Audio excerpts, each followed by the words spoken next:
Tonight on Oregon Art Beat, we'll take you behind the scenes at the Carousel Museum in Hood River. Believe it or not, it's home to the largest collection of carousel animals in the world. Meet Kathy Schneider. She'll be honored at this year's Oregon Book Awards for her work encouraging children to read. And see how kids in a volunteer music program in Coos Bay are learning a lot more than music. Smile, tears up. OPB thanks you, the members whose gifts of support made Oregon Art Beat possible.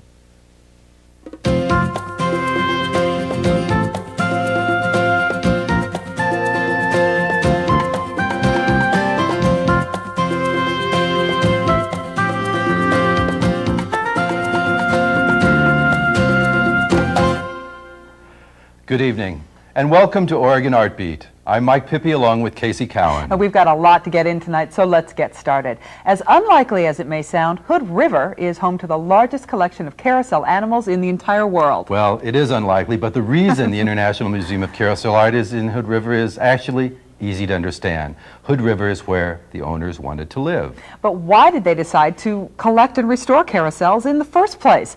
Jeff Douglas headed over to Hood River to find out. Visitors have to look around Hood River a bit to find the Carousel Museum in an unmarked old bank building.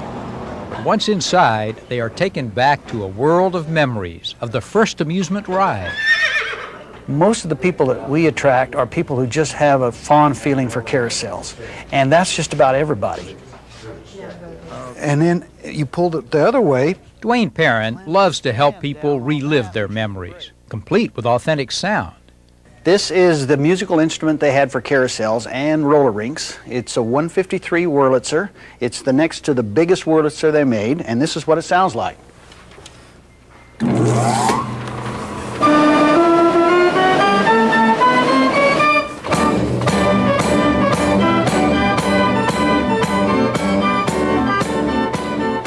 It was, in essence, to give you 5-minute fantasy. That's why the horses, some of them are carved as armored horses. If you wanted to be a knight, or if you wanted to be a princess, you'd ride a horse like that. If you wanted to be a cowboy, you'd get on a cowboy horse. Dwayne says most horses were done by 3 carvers, with the work divided by the amount of detail. So the master carver always did the head, and the journeyman always did the body, and the beginners did the legs. And this is a very, very fancy English horse with Gaelic writing on it. The other side is really quite plain because the viewer never saw it.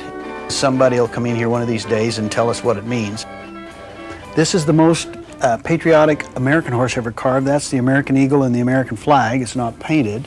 This is the most patriotic horse ever carved in England. If you look at that, it has the thistle and the shamrock and the rose, which is for England, Ireland, and Scotland, and the national animal and the Union Jack flag.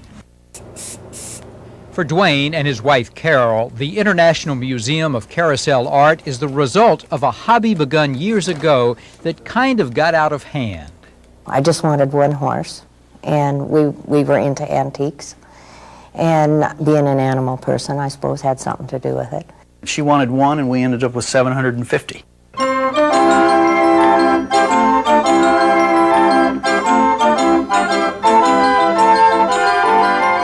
The collectors want the big fancy ones, and they go in price, you know, anywhere from $2,000 to $100,000. Ironically, the collecting craze which hit in the 70s put many operating carousels out of business. Owners made more money selling individual horses than they could running the merry-go-round. The Perrins went the other direction, restoring entire carousels and putting them back in operation across the country. These carousels to us are like 14-year-old daughters. We won't let anybody near them. We take the money that comes from them, comes in here, we pay all the bills, anything left over, we restore another carousel. That's the whole mission. We had 5,000 carousels in this country, and there's only 125 left. Because of the pressure of keeping a carousel running, operators generally resorted to quick fix repairs on the animals. But at the Carousel Museum, Dwayne, with some help from volunteers, painstakingly restores every animal. This is a little board that is pretty rotten in the middle. Now the question is, do you take off this board, put in a new piece, and recarve it probably would be the strongest, but I don't want to lose all of this original contouring that they've had. So what I've decided to do on this piece, I think it's salvageable, and what I'm doing now is putting an epoxy into this wood. I'm going to rebuild this middle back up. Now these legs all behind you and hooves and stuff and tails that are in the thing, do you know what all those go to? Yeah. It would be like if you had an old Ford factory and you had a bunch of fenders and so forth. This is a Parker tail. This is a new Parker tail, and I'll put this in a Parker downstairs. Any areas too rotten to save have new wood added and are recarved to match the original. Okay, now this is an example. This is a Philadelphia Toboggan Company horse made in 1906. This is a new little piece here, and as you look here, this is a new piece of mane, and this is a piece of mane, and the ears are new, and look at this little piece of mane we put in, this little piece over the eye, this little tiny piece here, and then the whole nose.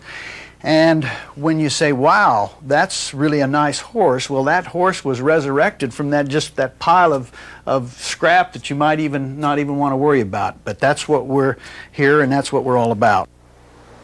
In the beginning, Carol helped restore the animals. Now she concentrates on supplying the finishing touches. I would rather paint than restore. So then I've painted about 325 or something like that. To me, to paint a horse, they come alive at that point. They gain a personality. When you choose your paint colors, are you trying for an authentic color or? No, I don't. A lot of people do. If we had original paint, of course, I wouldn't touch it because it is more valued that way. After you get one all finished, is it hard to let it go out? Yeah, it is. It is, because they're so grand and so special. And of course, you put many, many, many hours into it, and I name them all, and you know, all of that stuff. So, yeah, it is tough. Eventually, Dwayne and Carol hope to have a full-size working carousel at the Hood River Museum. For now, they have this amazing hand-cranked antique. This carousel was made in about 1890 in England. It's all hand done. All of the metalwork is hand forged. This artwork is all original. Isn't that just the most marvelous thing you've ever seen? Oddly enough, merry-go-rounds didn't begin as pure amusement. The carousel actually was originated in Persia as a war game for children. They put them on suspended logs and spin them, and then they tried to lance a ring. The recreational carousel with carved animals developed in Europe. This was a traveling machine. You can set this machine up in about 2 hours. So they would take this right into the neighborhood, and they would set it up on holidays and on weekends. This is the second stage of carousels. The first stage was powered by a horse in a pit. The second stage was powered by man. After the man came the steam, and then after the steam engine came electric motor. In fact, it was electric trolley companies looking for weekend riders that led to development of the large American carousel. They'd buy the land at the end of the trolley line, put in a park. So therefore the people would ride to the park on the weekends. Well, in a park you needed some amusement, so the only amusement ride was a carousel. So that's why our carousels became so much more wonderful than the European carvings, because our carvings got bigger and bigger, and they were located in facilities that protected them from the weather. Americans also changed the way carousels rotated. And the reason for that's not because they drove on the other side of the road, it's because we originated the brass ring game.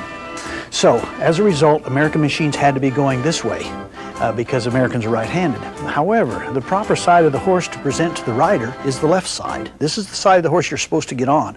So they wanted to present that side to him. So in America, we were interested in a free ride, and in Europe, they were interested in the propriety of the situation. Heyday of the carousel was right around the turn of the century. It started about 1876, went right up to 1929. The reason it quit in 29 is because of the Depression. Depression put all the carvers out of business because no one was spending that kind of money on amusement rides. When the economy got back on its feet, aluminum and fiberglass replaced the old hand-carved ones. Because of the work of Dwayne and Carol Perrin, hundreds of Carousel horses have not only been saved, they've been given a chance to ride again on working carousels. A trip down the stairs to the museum basement shows how much work is left. Hundreds of horses waiting for their turn. They kind of find us now because we're well known enough that if anybody has anything significant for sale, they get in touch with us. Well, you know, when we started, I was bound and determined I was going to paint every horse in our collection. And of course now there's no way with my time left that will ever happen. But yeah, there's a lot of horses down there I still want to paint.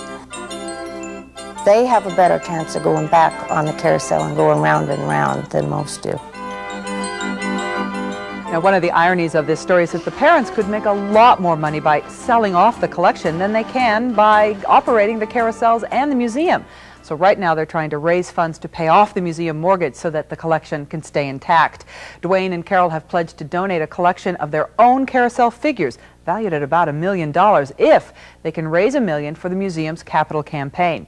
You can visit the International Museum of Carousel Art at 304 Oak Street in Hood River, and you can find out more at their website, www.carouselmuseum.com.